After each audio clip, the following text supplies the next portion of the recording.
another song. This is. You get caught when you're like Whitwell.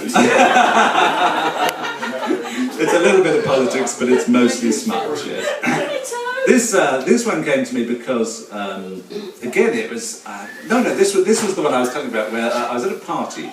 And a man sidled up to me, a little bit drunk, the way sometimes men do, and he told me a very inappropriate thing about his wife, who I also know. Something I didn't need to know about their love life, you see. So I thought, I don't need to know that. Unfortunately, because of the way my brain works, once something's in there, it just rattles around. And these lines came to me, and there were just 4 lines at the beginning, and there was nothing else. It was sat on my computer for about a year.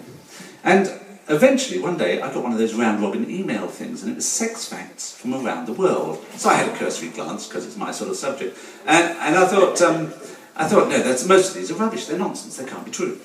But one of them caught my eye, and it said that in the state of Alabama, the sale of sex toys is prohibited. And I thought, I don't believe that, not in liberal America, surely. So I went and Googled it, and sure enough, it's true. And I found a quote from a Baptist preacher who said, "Sometimes you have to protect the public against themselves. These devices should be outlawed because they are conducive to promiscuity, because they promote loose morals, and because they entice improper and potentially deadly behaviours." And it was then that the rest of the song came to me. I actually took a day off to write this. This is called "I Bought My Wife a Rabbit."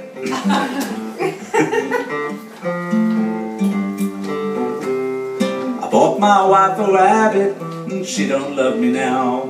Her self-fulfilling habit keeps her satisfied somehow. Since I bought my wife a rabbit, she don't love me so much. This time next week it'll have been a year since I've been near her hutch.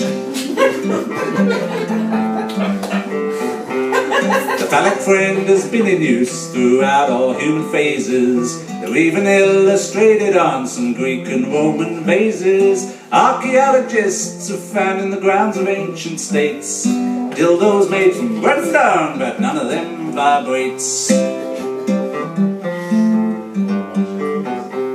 The state of Alabama has prohibited their use. They say that ladies' morals are already far too loose. They have a Baptist preacher who's trying to save the nation from the deadly consequence of female masturbation.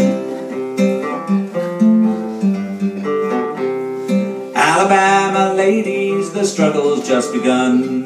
Who are these men to tell you that you shouldn't have such fun? Yes, Alabama ladies, we all share your ambition to end the great injustice of the dildo prohibition. Victorian lady suffering with something called hysteria would go to see her doctor, who would try to make her cheerier. When told her what the cure was, no doubt it would have shocked her. You don't get that on the NHS, a dildo and a doctor. How can modern man compete with all these shapes and sizes? They're all electric nowadays with additional surprises. But the ladies seem to like them with their range of new sensations. Yes, all around the world they're picking up those good vibrations. Except in Alabama. Alabama ladies, the struggle's just begun. Who are these men to tell you that you shouldn't have such fun? Yes, Alabama ladies, we all share your ambition to end the great injustice of the dildo prohibition. Hedonists and libertines are sexually twildo. John Wilmot wrote a famous book entitled Senor Dildo. Will Shakespeare also wrote of them, and he was quite a clever one. Even Aristophanes made mention of a leather one. All true, all researched. She's bought a new one for the bath. It's called the Aquagasmic. I'm guessing that it's waterproof and possibly orgasmic.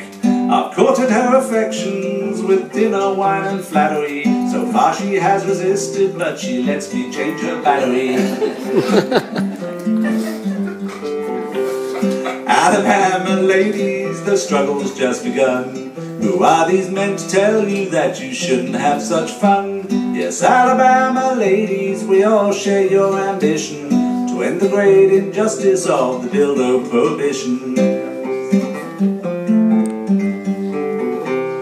I bought my wife a rabbit, she loves its little ears. It reduces her anxiety, diminishes her fears. Since I bought my wife a rabbit, well now I know my station. But frankly I'm quite happy with my life of observation.